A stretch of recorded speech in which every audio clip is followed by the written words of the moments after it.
Diciamo innanzitutto che il tessuto sociale ed economico veneto è fondamentalmente sano, la nostra è una comunità di valori che assolutamente respingono quelli che sono i concetti dell'illegalità e della mafia, ma non dobbiamo dimenticare che ciò non ci esonera dal tenere la guardia alta, perché fenomeni di infiltrazione mafiosa si sono verificati e possono continuare a verificarsi anche in Veneto, ragione per cui già dal 2012 la Regione Veneto si è dotata di una legge che è volta a prevenire appunto fenomeni di illegalità da crimine organizzato e da fenomeni da illegalità mafiosa, e lo fa nell'ambito di tutte le proprie competenze e di tutti i propri campi di interesse. Il concetto fondamentale è quello di diffondere una cultura della legalità a tutti i livelli per quanto riguarda i nostri amministratori e tutti i nostri cittadini, che renda difficile e che contrasti la possibilità di infiltrazione mafiosa e criminale. Noi pensiamo che questo sia l'elemento fondamentale per prevenire e per rendere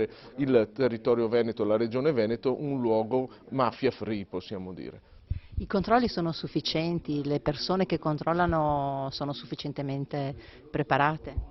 Beh, sicuramente occorre molta formazione, occorre una rete tra istituzioni, tra le forze dell'ordine e tra tutti coloro che a ogni livello operano nella pubblica amministrazione e nei rapporti con l'impresa e con la comunità. La Regione Veneto lo fa nell'ambito dei propri campi di competenza, cominciando dalle polizie locali, che sono spesso il primo baluardo per i cittadini rispetto alla prevenzione e al contrasto di fenomeni tanto di microcriminalità ma anche di quelli che sono i segnali di infiltrazioni mafiose. Pertanto questi corsi di formazione sono rivolti nei confronti delle nostre polizie locali, ne abbiamo più di 300 che hanno partecipato in tutta la regione a questi corsi di formazione, e anche nell'ambito rivolti anche ai nostri amministratori.